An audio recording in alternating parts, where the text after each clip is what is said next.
videos that I've been making about needing to audit these. Well, I'm not the only one, not the only person seeing it.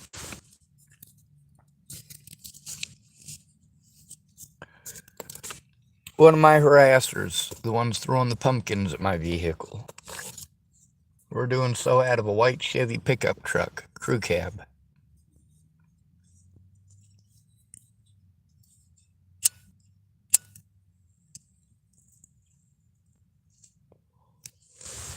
License plate number 019MZL.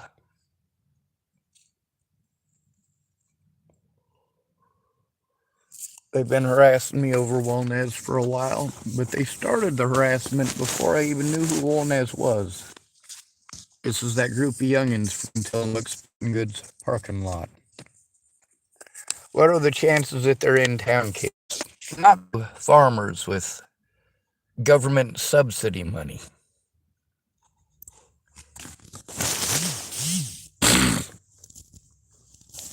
Someone calling themselves Triggered Society typed, I just lit a smoke too. Let me tell you about a Triggered Society. Triggered Society.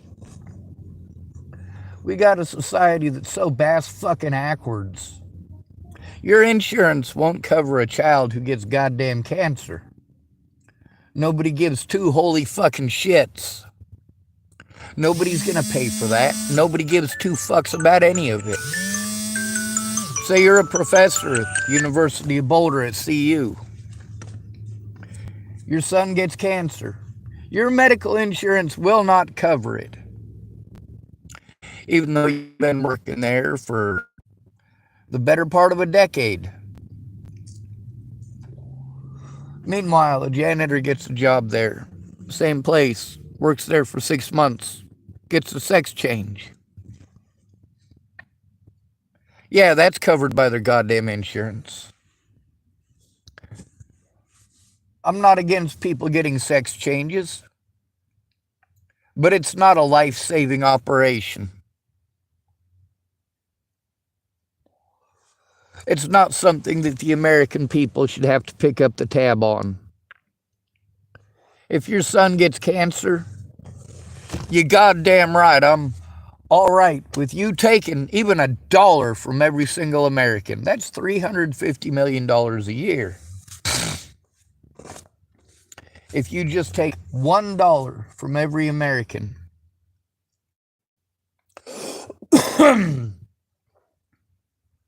$350 million, how many kids with cancer can we help with that? Like 2? We've made leaps and bounds when it comes to turning a man into a woman or a woman into a man. But we haven't done anything to teach them about the mentality required. A woman transitioning to become a man is the most likely person to commit suicide in the United States.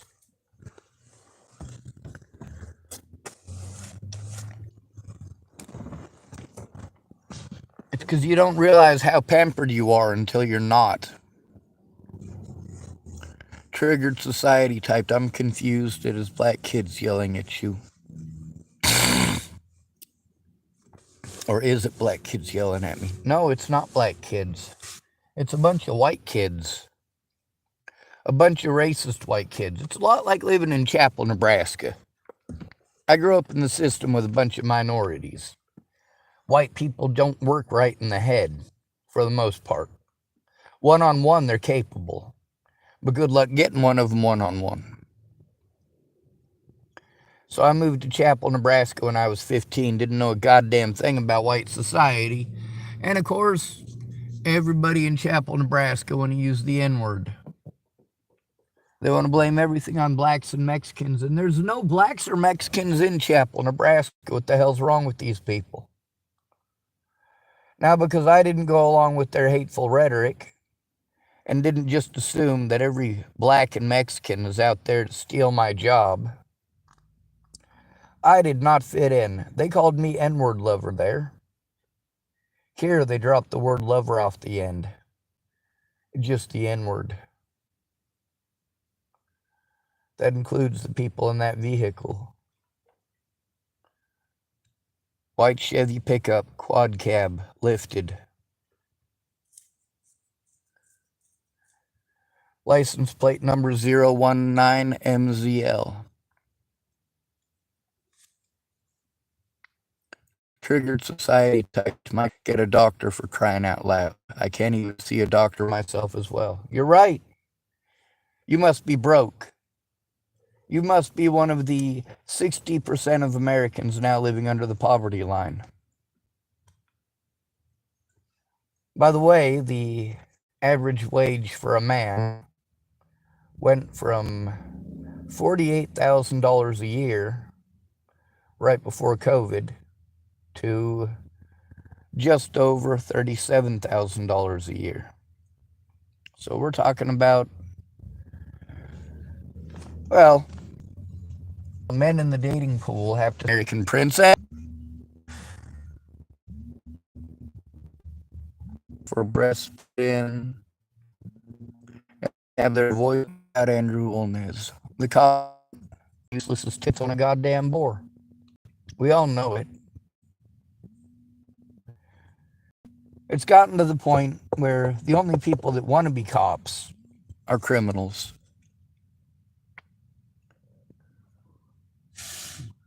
Triggered society type the connection is bad. Sorry, it keeps buffering. Yeah, that happens sometimes.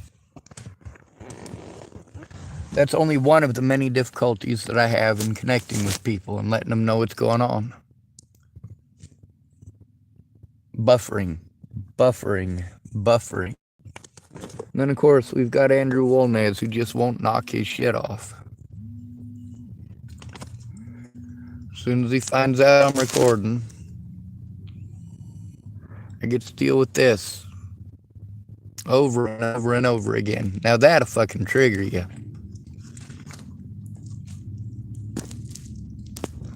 I've been fighting hard since the death of Natalie Bollinger to show the truth. I fought hard before her death as well. Nobody wants to hear it, though.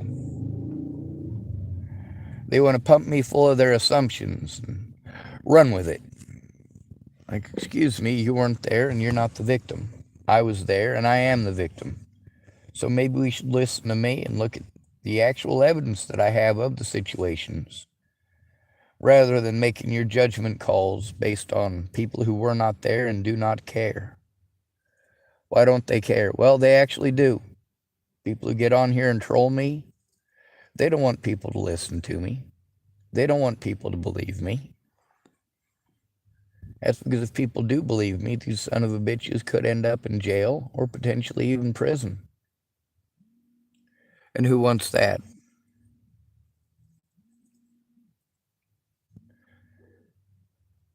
If you type up the name Natalie Bollinger, you'll get to find out who she is. You'll get to learn a whole lot about how spreading rumors destroys lives,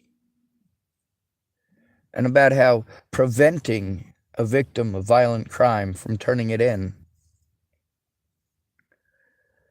despite the fact that it's illegal, well, it's not enforced. Nobody cares who hurts me or why.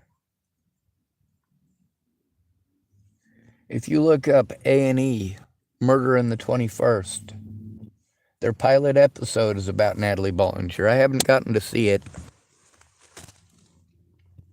because I'd be as a broke person. And that's something that my predators have gotten to play on since day one. Fuck this goddamn country and everyone in it. Oh, 019MZL just drove by again.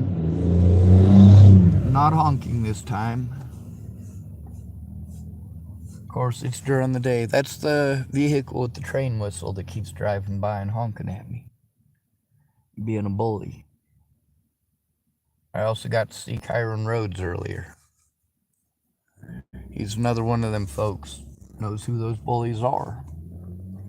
But what are the cops going to do about it? Not a goddamn thing. And why is that? Why is it the cops won't do anything about crimes committed against homeless people? It's because you people don't fucking care to do anything. You just watch for entertainment. Anyway, you can listen to the slander about me and hate me all you want. What I'm looking for is somebody who cares to see that it's not slander and cares to actually speak out. Ain't none of them kind of folks here, is there? It's always, why don't you this and why don't you that? And all of their suggestions cost time and money. Most of their suggestions require that I am physically fit, which I am not. Most of their suggestions require me to be rich, which I am not. When in reality, all I needed from them was for them to be fucking witnesses and speak the fuck up. You help me turn it in the right way, or I go public. One or the other.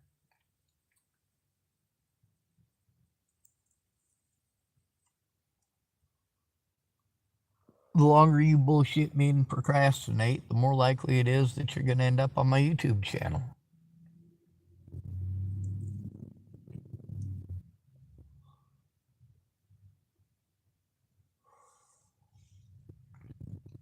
Andrew Wolnez thought it was okay to bully me. He also thought it was okay to have other people come and bully me.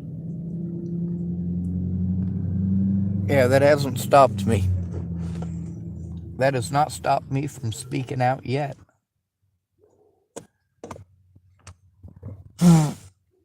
One of my favorites is when somebody calls me a liar.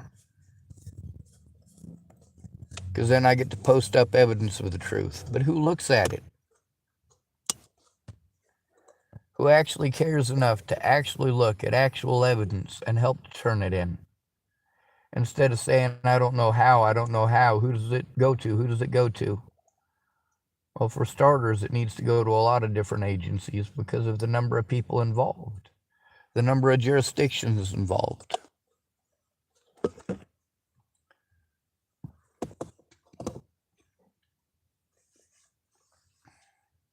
It's getting a little chilly already, so I'm starting up my heater. I'm going to end this video so I can try to conserve the battery that I got. I went down to the recycled video game store today. Mr. Victor allowed me to charge up a little bit in there, which is good.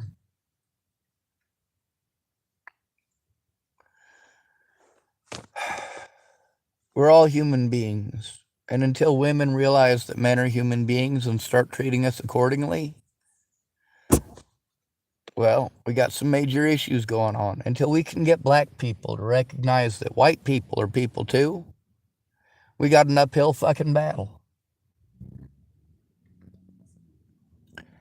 Until we can recognize that American citizens should be entitled to the Constitution at least as much as illegal immigrants,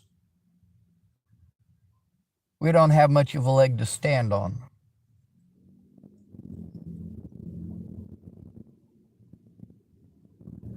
And as long as we're going at each other's throats over the decisions of the United States government, we're completely fucked.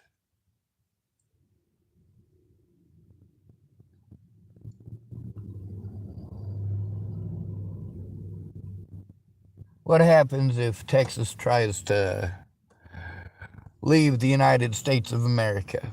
By the way, it's the only state in the Union that has any bylaws allowing it to do so. It can free itself and become its own country, or it can split itself into 5 different states. This is all decided before they ever decided to vote on whether it should be a state or not.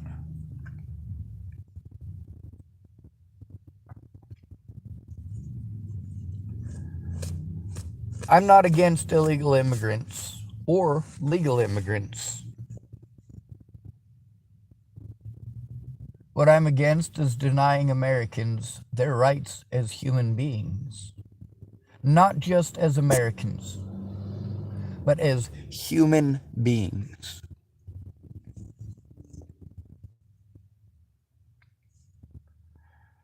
Knowing what people are fleeing in Mexico, Guatemala, Panama, I understand why they want to be here. I also understand that we do have the money and the resources to ship all of the resources they're looking for to their country for them to have. I know that we pay farmers subsidies every single year. Tens of thousands of farmers in America get paid more money for not harvesting the wheat or any other grain for that matter than they do for actually harvesting it. And they do it by the bushel. What they do in order to cheat is that they'll take a combine and they'll make one swath around the outside of a field. And then they will call that the entire yield of that field for the year. That way they can claim that the weather knocked it out. They don't want to make just a few cents on the dollar. They want to make a lot. And if by not doing any work, they are incentivized to do no work and get paid anyway, then we've effectively turned them into public pretenders. These are people who are going to continue to take our money and then complain about foreign immigrants being the reason they ain't got no money. Chapel, Nebraska, they have this issue. A lot of alcoholic farmers go down to the bar every single night of the month. They spend at least $50 a night at the bar, primarily on alcohol. $50 a night equals out to about $1,500 a month. That's about twice what I get in disability money. And these farmers have it to just throw away.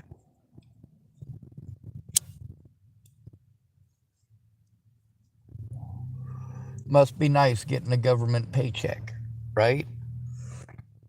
How many farmers getting subsidies have treated me like shit for getting a measly $800 a month disability check?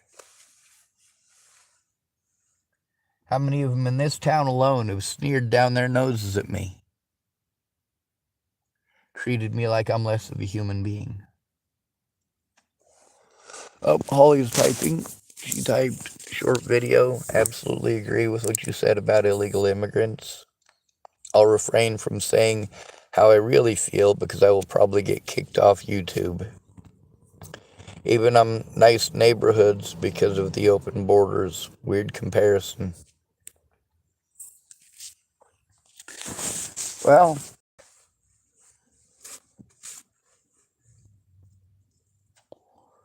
the reason for the comparison with the farmers is that those farmers, they complain all year about how Mexicans and blacks are the reason they ain't got no money. And then during harvest season, when they don't want to do the work, they try to hire a bunch of Mexicans to do all the work.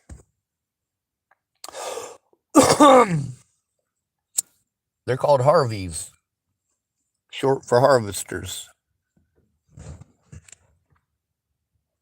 If we weren't spending so goddamn much money paying a bunch of fucking overfed, overbearing, stuck-up punks to do jack shit, we'd live in a much better country. If we weren't busy spending an average of $2 million a year per county paying off what these officers have fucked up. Now, when you figure that the average price of a law enforcement officer is between $100,000 and $140,000 a year,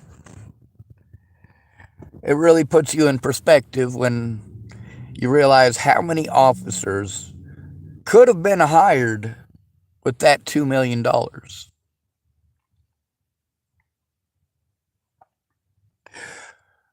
With the possibility of maybe one or two of those officers being decent officers. But we can't have that, can we? We get officers who are so intent on harming homeless people that they end up harming people that just look homeless. People like Zaid Atkinson and Samuel Leon Lawrence IV.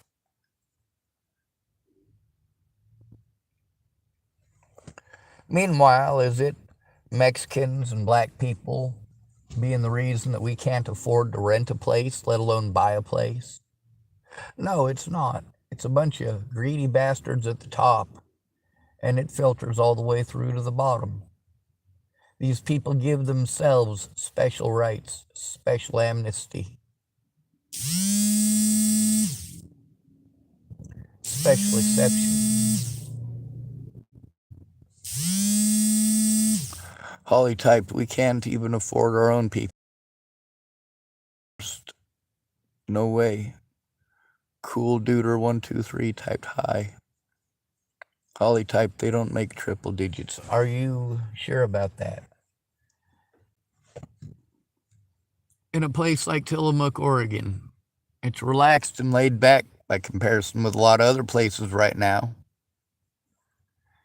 The average here is lower than the national average, and of course, it's almost $100,000 a year. It's like $98,700 a year is the average pay for an officer in Tillamook, Oregon. Yeah, that's triple digits. Damn near. You start looking at some place like Denver or a place like Chicago. Avoid Detroit. Holy hell. $60,000 a year. That's the average for an officer in Detroit. $60,000 a year. Now, although that may seem like it's next to nothing and it's near the poverty level, it's not. The average amount that a man earns per year is only almost $38,000 a year. Sorry, almost $39,000 a year. But the poverty level is what? $39,000 a year. Yeah, that's the poverty level now. Of course, here in Tillamook, if you buy anything here, you're spending 3 times what you're spending anywhere else. At least twice as much as the surrounding area.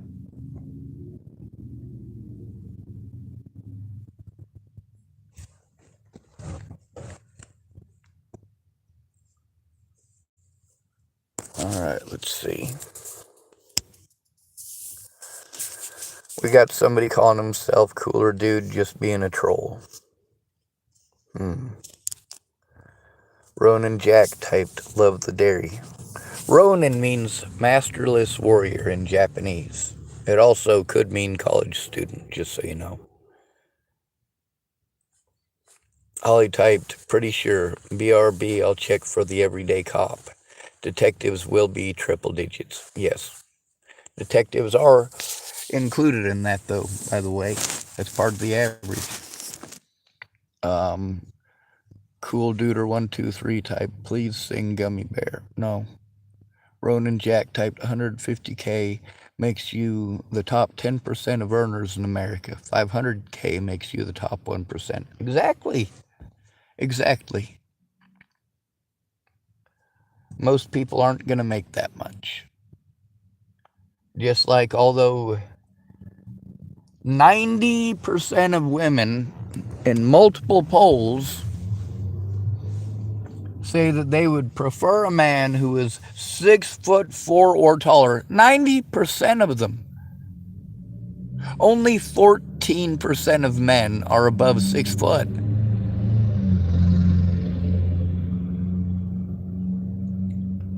I was told back in the 90s that the average man was 6'1". I'm like, I'm only 5'9". Turns out it's all bullshit.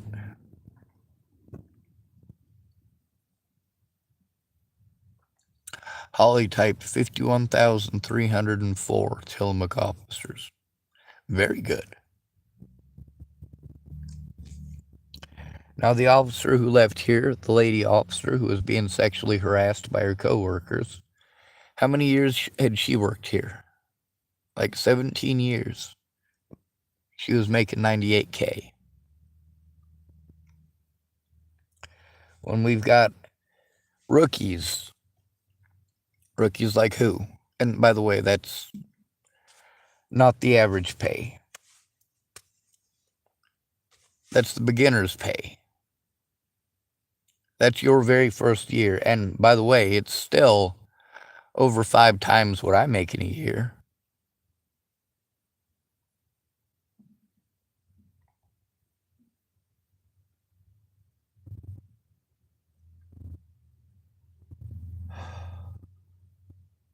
Well, about 4 times because I make a little over $10,000 a year. I make $800 a month disability. Do I have the same risks as the police? No, I have more risks and greater risks.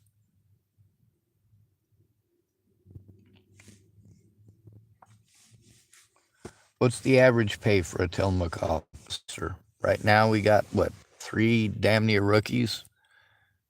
So we're looking at officers who are making between probably $50,000 and $60,000 a year. With Officer Hanratty retiring, that lowers it by quite a bit. He already retired last year. He was making about $150K.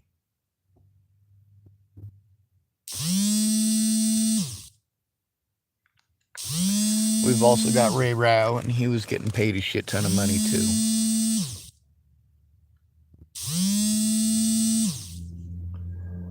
When we're talking about beginning wages, that's completely different. Some states, they won't allow you to hire an officer for less than $50,000.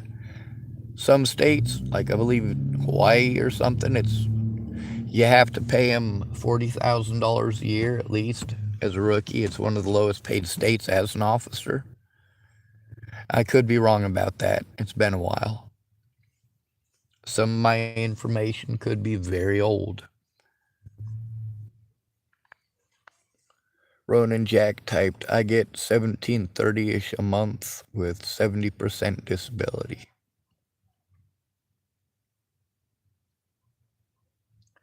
Yep, whereas I am wheelchair bound here shortly. I keep trying to walk to keep my legs up, keep my muscles working, but if I overdo it, my body doesn't want to repair from that. It just wants to stay in aches and pains.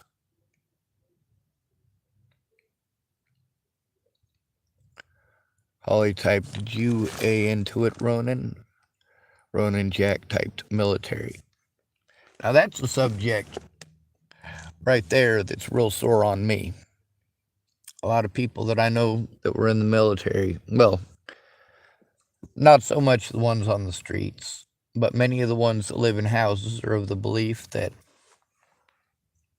if you weren't in the military, you shouldn't have the right to vote. Of course, if you're going to do it that way, if you didn't sew your own backpack, you shouldn't be allowed to wear it. If you didn't build your own M16, you shouldn't be allowed to fire it. We all fight for this country in our own way. Some of us only fight for our little corner, and some of us do our best to fight for everybody's corner. We all deserve these rights. The ones I see actually fighting for those rights, I want you to consider that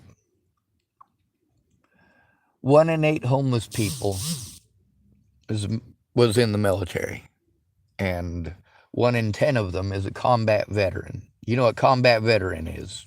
That means they fired and were fired upon.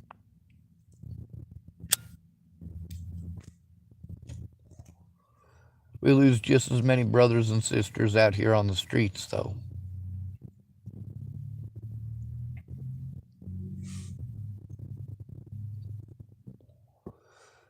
If you're an illegal immigrant and you're in Fort Collins, Colorado,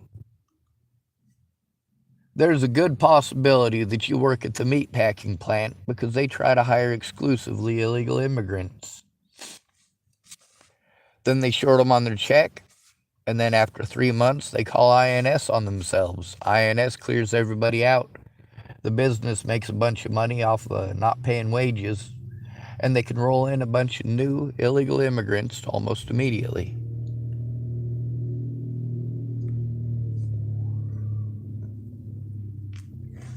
You get a bunch of white people in the area who are pissed off because the meatpacking plant will only hire illegal immigrants.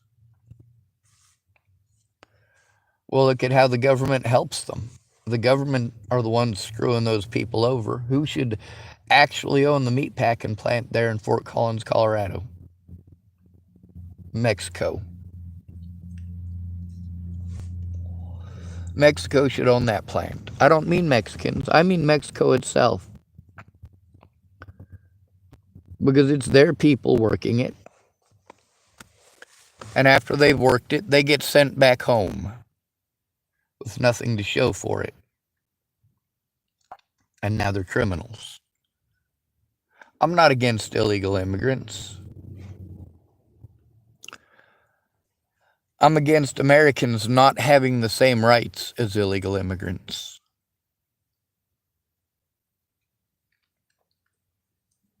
Let's see. Starship Troopers politics. Yes, very much so. Do you know the difference between a veteran and a citizen?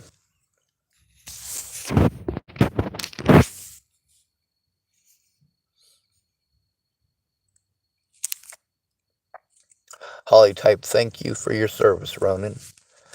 I don't know if you fight for our rights here in America, so I'm going to hold mine on that. There are many veterans that I know out here on the streets that I don't consider veterans. The reason for that is because they do actual heroic things. And they don't fall back on the military for their excuses. They don't try to use service in foreign countries to try to get free things or extra clout. They fight here on American soil for the rights of American citizens, where our rights are actually in jeopardy.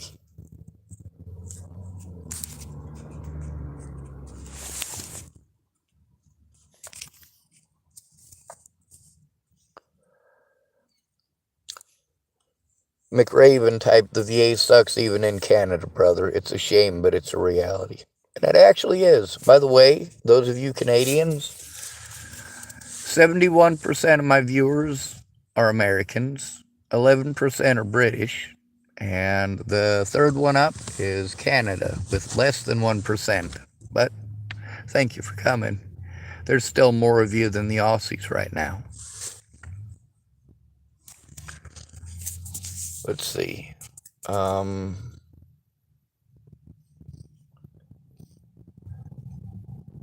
typed it, Ronan Jack, you're welcome. Yeah, VA hospitals are terrible from what I've heard. They get paid. They do get paid. McRaven type sounds a lot like soldiers being deployed. We get sent overseas, fight a war that isn't ours, get sent back. We're lucky if we haven't committed some form of war crimes while abroad. And that's very true.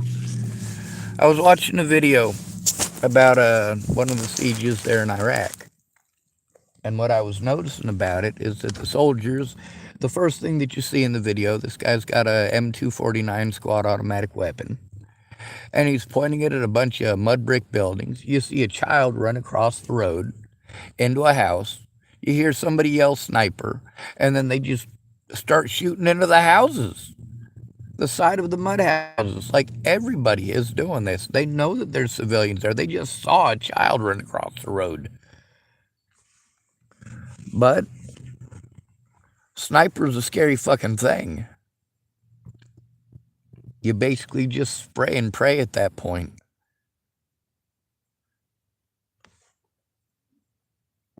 It's ineffective.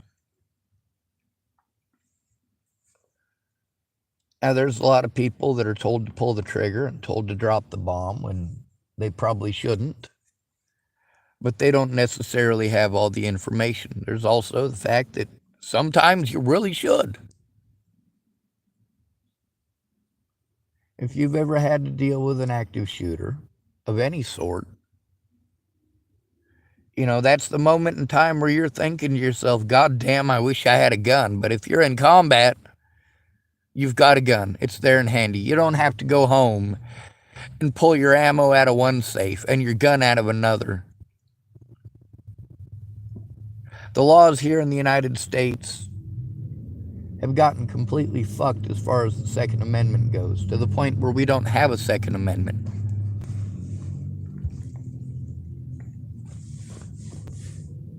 I want you to imagine this. You've got an intruder breaking into your house. Lucky for you, you're one of the people in America who's allowed to have a firearm. However, some places require you to have your firearm and your ammunition stored in separate rooms at least. How scary is that? You keep the ammunition in your kid's room and the shotgun in your room. You hear something going on, you all go to the kid's room, right? Well, that's just ludicrous. That's insanity.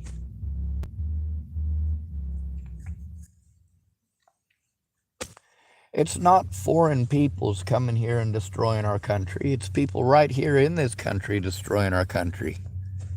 People who were born and raised here who don't believe in sharing. People who want to make a big profit off of making sure others can't eat. And that's what these farmers are doing with their subsidies. They're driving up prices. The food was actually produced, and they do this every year. It's grown. We've gone through all of the processes to grow it. We've used up the water to grow it.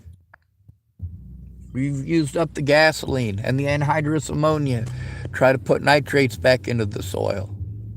We've had it on crop rotation for a few years so we can start using it again. We've grown it complete all the way to the point that it is now able for you to harvest and eat. And what are we going to do? We're going to leave it there. Because the farmers who own the property and get the government subsidies can make more profit off of making sure you don't eat. Supply and demand. This is an American monopoly, by the way.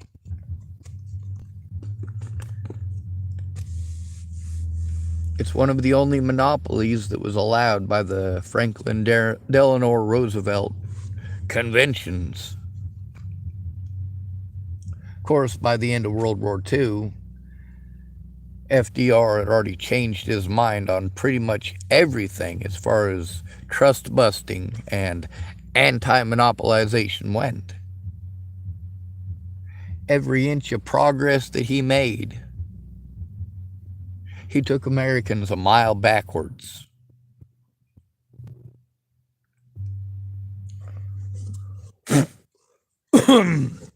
What did we learn in World War II? You give Americans an excuse to fight, and we all become socialist. That's right. We do support our veterans, even in war. We don't support them when they come home unless they have a family support network. Without a family support network, when these soldiers get home, they don't get jack shit either. They end up on the streets with the rest of us, being treated like the rest of us. There are a lot of people who fought in plenty of wars for the United States government that came home and had to fight for the rights here after fighting a war They thought they were going to get those rights.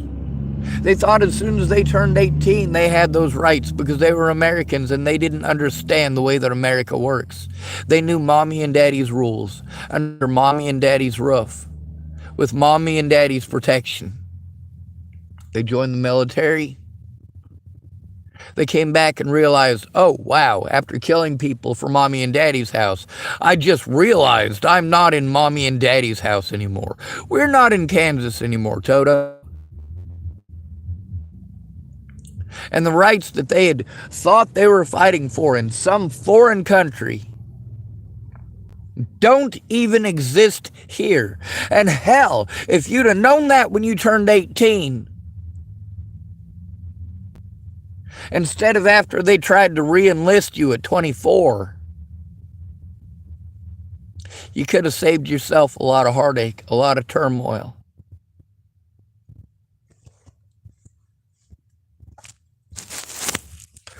Now let's read some of this stuff from Holly. Although Holly has opinions that are not the same as mine, Holly is allowed to have opinions.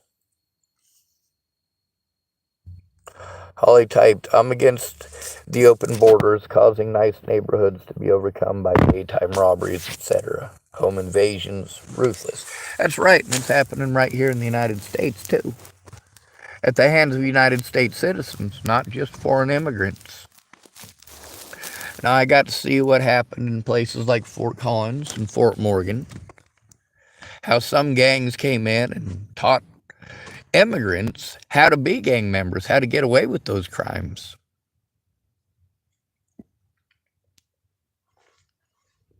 However, we don't have open borders, and we've never had open borders. However, we don't have entirely closed borders on the north side of the country. The majority of Canadians can literally walk across the border in a lot of different places. The majority of Americans can literally just walk across the border in a lot of different locations. We don't have a fence line strung all the way across the border with Canada.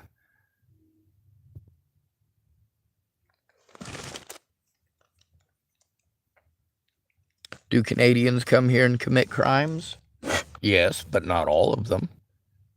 Do Mexicans come here and commit crimes? Yes, but not all of them.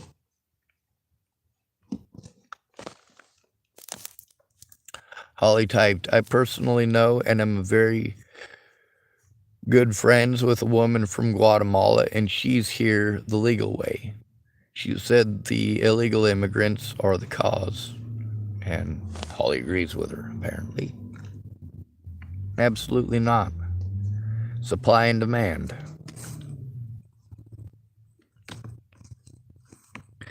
If a bunch of Chinese people want tiger pecker, because tiger pecker increases their chances of having kids, is it the tiger pecker's fault? Is that tiger pecker to blame for the poaching of tigers for their peckers? No.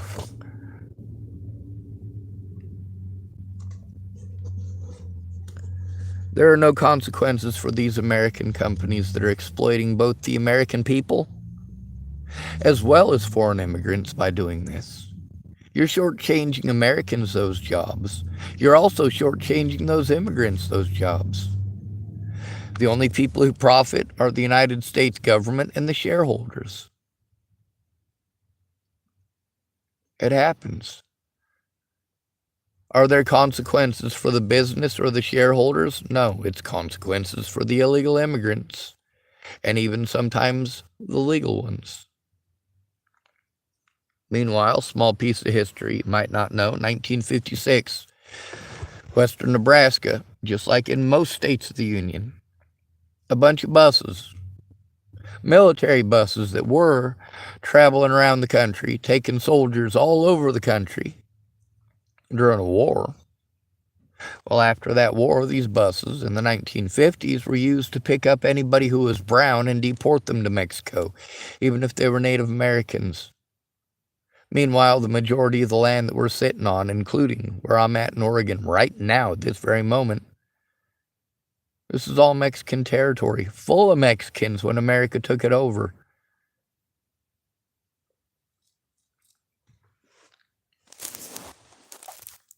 McRaven typed, even the operators calling the shots don't have all the information, sadly. It really becomes a me or them situation. You're right. It is a me or them situation. Lucky for American soldiers, in most of the places where we have been fighting, if we hear a helicopter, we know it's one of ours. Air superiority. We have that. They don't. You hear a jet flying overhead. What are the chances it's an enemy? Not very good. They say you go there for your country and you come back for yourself.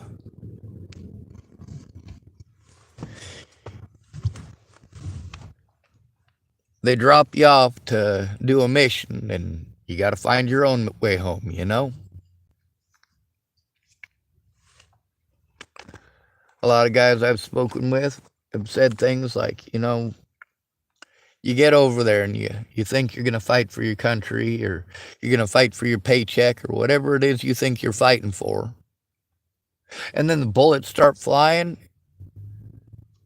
The only thing you're fighting for at that point in your life is that life. You are fighting for your life and those around you, and that's all you care about at that point. Holly typed is ordering. Ha, no. Holly typed, I hope Trump becomes president again. Holly typed, my son had a friend who used to always come and hang out with my son when they were in junior high. He told me he wanted to join the Marines at 18. I said, no, too dangerous. He became a gunner sergeant. His wife was cheating while he was away. He went home and blew his brains out the night he got home. What even is that? Oh, LOL. Yeah, I've had a lot of friends came home from war zones and blew their heads off. It happens. Most of the American soldiers that I know today are not proud of their service, not even in the least bit. I know a few soldiers who are glad for what they did. A few soldiers who believe they saved a few lives over there. And they're hoping that'll be enough of a scrub on their conscience.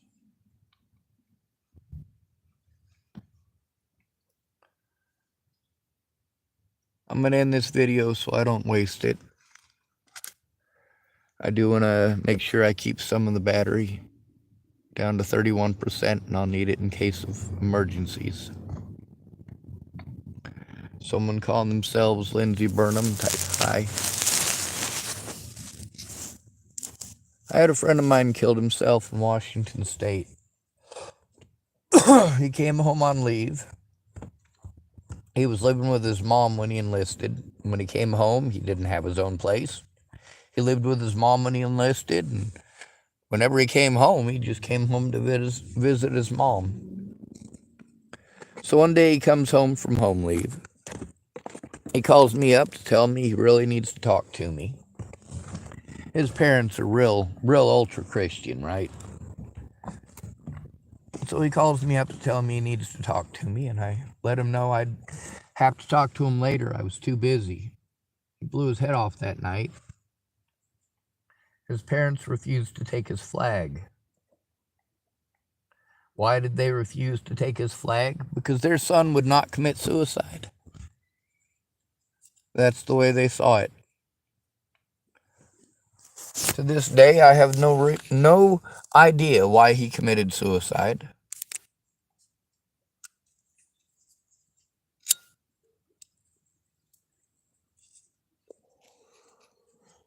But his parents, I'm sure to this day, still claim that he's not their son. Their son would not commit suicide. Their son would not go to hell. Their son was a believer in the Jesus. Yeah, sure. And that's how I ended up with his flag. Then it got stolen from me, and somebody tried to replace it with a different flag. The sentiment does count for something, but it's not the same thing.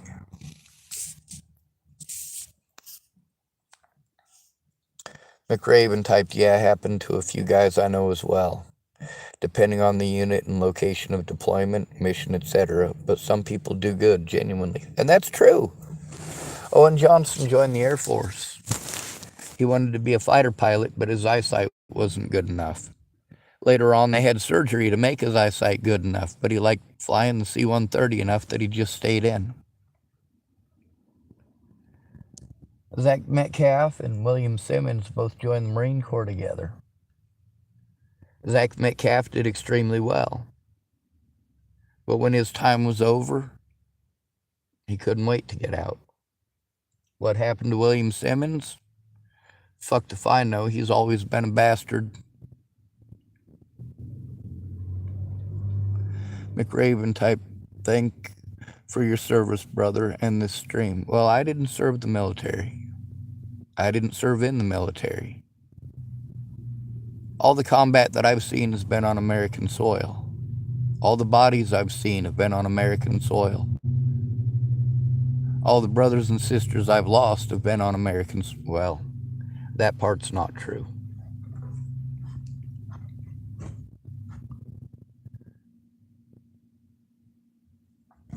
I tried to get into the Navy. I got a 96 on the ASVAB, and at 84, you're eligible for every job in the military, including a nuclear technician. However, they won't allow you to be a nuclear technician if you have a GED, which I had. Which is funny, because I'm the only person I know who had both a GED and a high school diploma. They found out I have Tourette syndrome and wouldn't take me. Something about being afraid that I'll accidentally twitch and shoot somebody. Well, that ain't the way it works. I'm a hell of a good shot. Matter of fact, I'm good enough that I got to outshoot a Marine Corps scout sniper with his own gun. But here's the thing, is it's a Marine Corps scout sniper.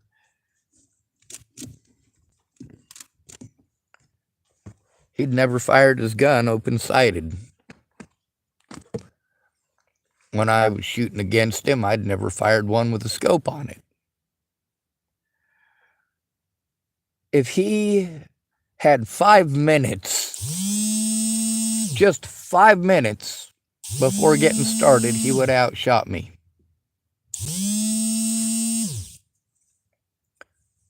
Now, that's not the same as shooting under combat conditions. And I have no interest in firing a gun at anyone. When I was growing up, me and my brothers and sister were not allowed to have even guns. It's never okay to point a gun at another human being, even if it's a squirt gun. The first time I ever handled a firearm, I was 12. And that was really too old for me to be learning how to hold and operate a firearm, especially in today's world. I should have had someone start off teaching me at the age of 6 with a .22. Like a Keystone Cricket.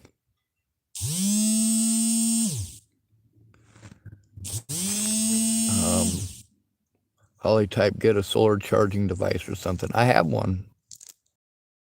What? Holly type, McRaven, after being away fighting, he comes home to a cheating wife. Holly type, Sean, what you said about their son wouldn't kill themselves is rubbish. He was their son. I agree. I agree, Holly. I think Nathan's parents were both pieces of shit for what they did. McRaven type, hey, a service domestically or abroad requires sacrifices regardless. And you're right, I do take my oath very seriously. I was in the delayed entry program for a while. And I wanted to be a Navy SEAL. Obviously, probably not going to be a Navy SEAL, you know? So many people wash out, but that's what I wanted. What they wanted was for me to throw cherry bombs in the toilets.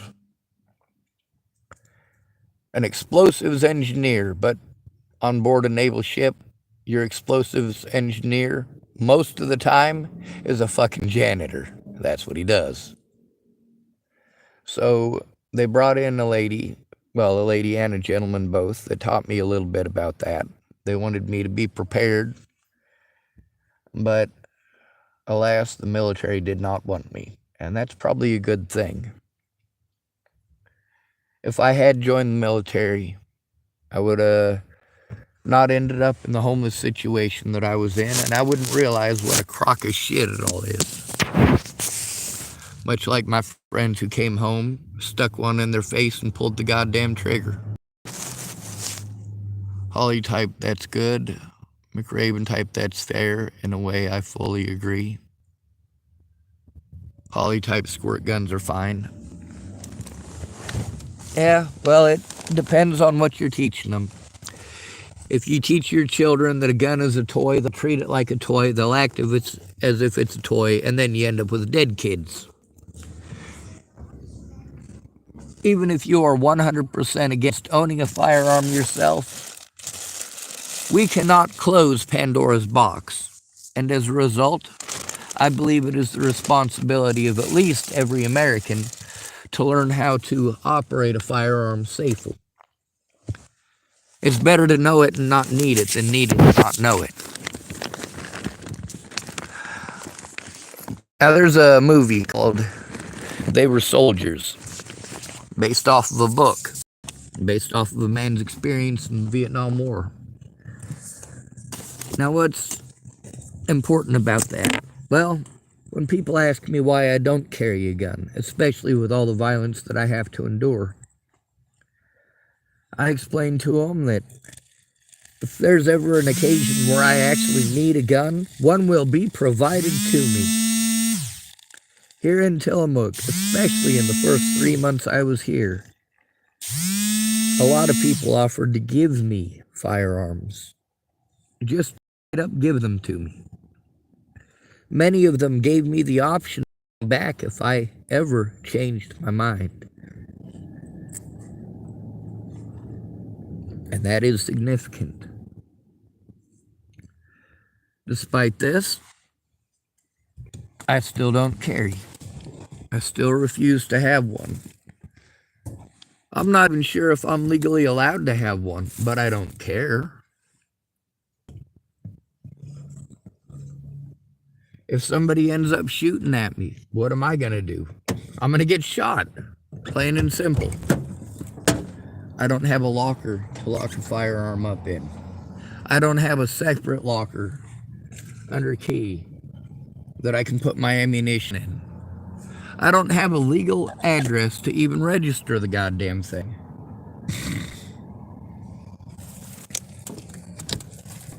But if it's bad enough that somebody's handing me a gun, it means that there is immediate and present danger. It means people are actively firing right now, or they are on their goddamn way to do so, and it's the only option left. And I am so glad that even though I don't own a firearm, I do know how to operate one.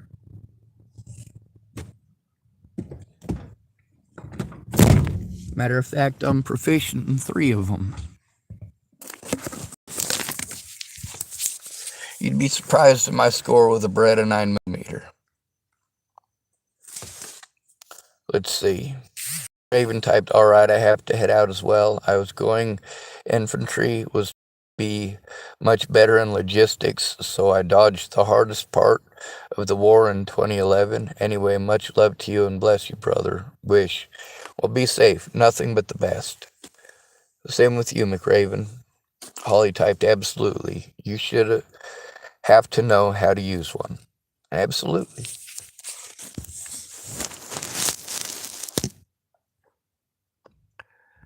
When your kid sees a firearm, they know the distinction between a real one and a squirt gun. But it's the habits that they've gotten into that are more difficult to train out if you don't do it properly. When I first learned how to handle a firearm, I learned with a live firearm. Never do that. Before you go out to the range, teach your child proper safety with a squirt gun. If you don't have a squirt gun, get the nozzle off your spray hose and with that. Where to point it and why. What goes up must come down. That's why I pointed at the ground, bud.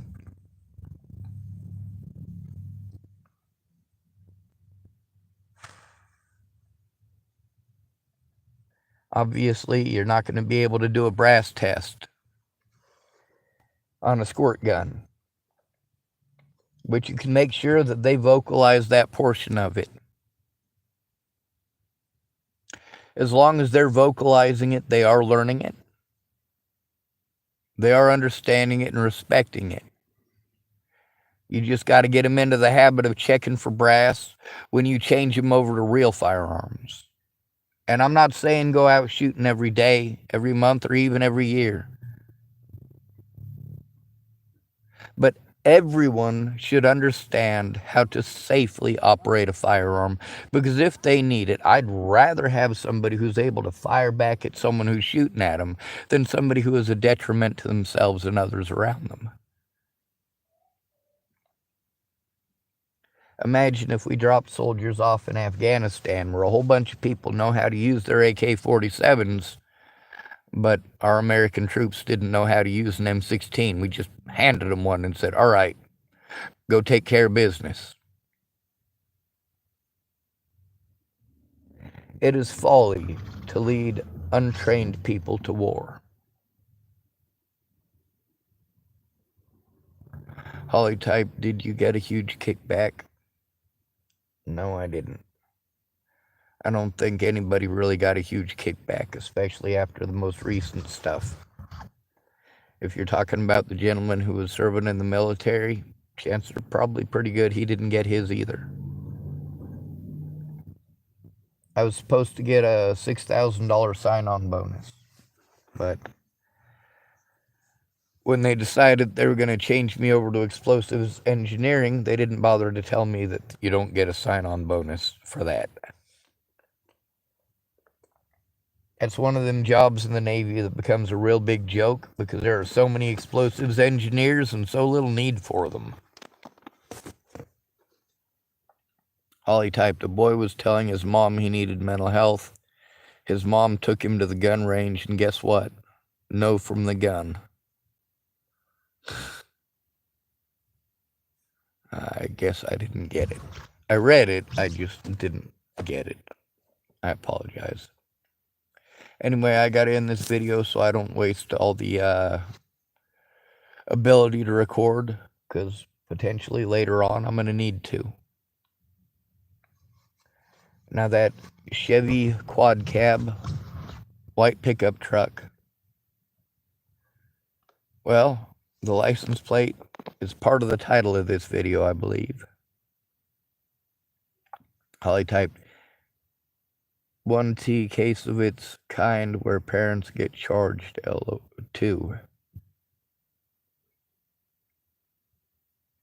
Yeah, I think that when it comes to a tool, let's say you're working construction and you use the heavy excavator to crush somebody, one of your coworkers who's in a hole. Is it the gun's fault or your fault?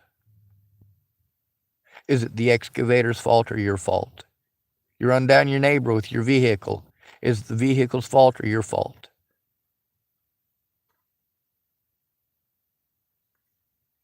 Cause and effect. Oh, Holly type, did you Did the gun kick you back when you first shot it? Google it. Recoil. That depends on the firearm you're shooting. Beretta 9mm does kick. Not as much as a Colt 1911. But different ammunition. When I owned a British Enfield 303, that kicked like a fucking mule. When I owned 30-06, that kicked like a mule, but nothing like that 303. When I owned a 22 Vest pistol, I guess you could call it recoil, but I mean, it was immediately dead on second shot, so I mean, its recoil was negligible. Holly type mom was also getting charged for the school shootings. He told his mom he needed mental health. Instead, she took him to the range. Well, imagine if he'd gone in untrained.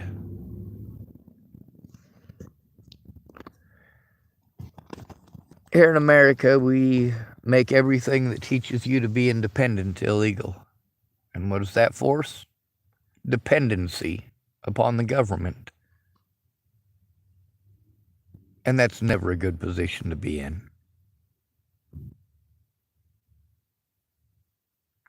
Holly typed, another parent in denial of their kids' issues. Google it. No, I got real important issues in my life. Googling that, well, it doesn't surprise me, so there's no reason to Google it. It'll probably pop up in my news feed anyway.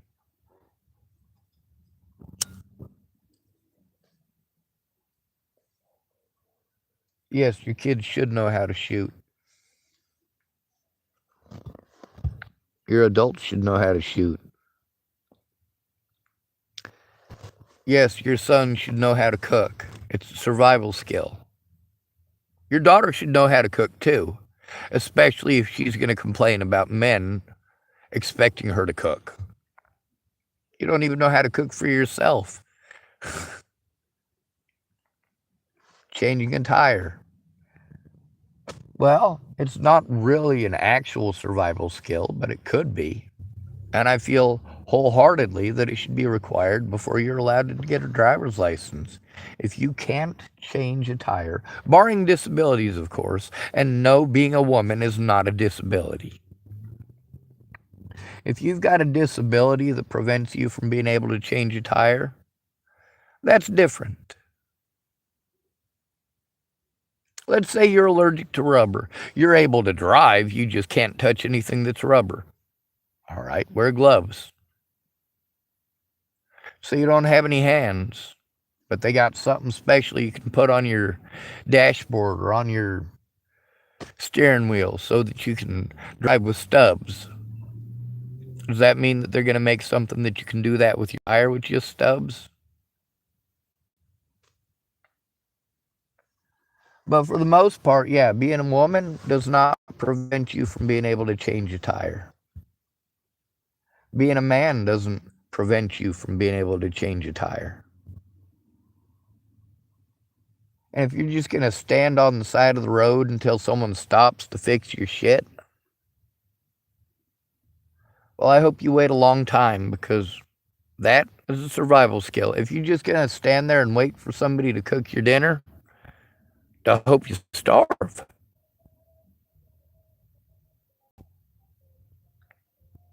The things that I need help with are things that I'm not able to do for myself.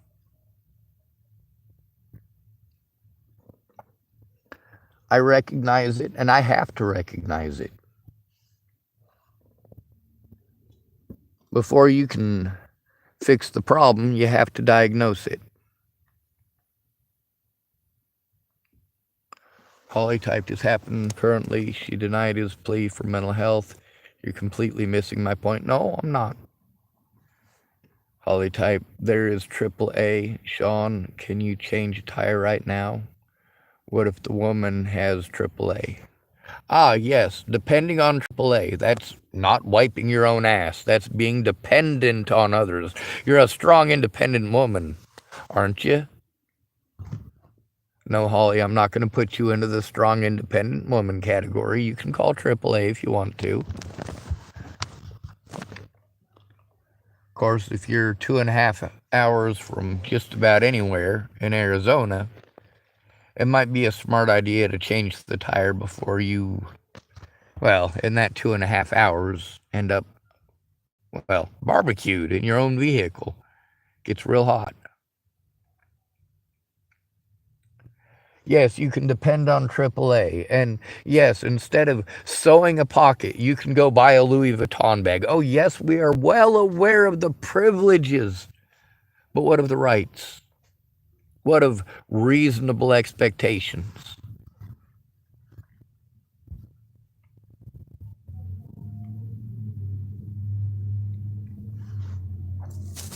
Also, could I change the tire right now? No, I couldn't. Like I said, barring disability. When I got a driver's license, I'd already changed dozens of tires. It was not a problem. It wasn't until I ended up with physical disabilities that it made it so that I couldn't change a tire. And by the way, I still have the knowledge. As long as I have assistance getting the tire properly put in place, I don't need help with the rest of it. I can get it off of there by myself. As far as spinning the bar, not so much. But I have an extension tube so that I'm able to do that. It's called leverage. It makes it so that instead of having to push down 170 pounds of force, I can just go to the end of a bar and push 5 or 6 pounds of force and have the thing come off just as easily.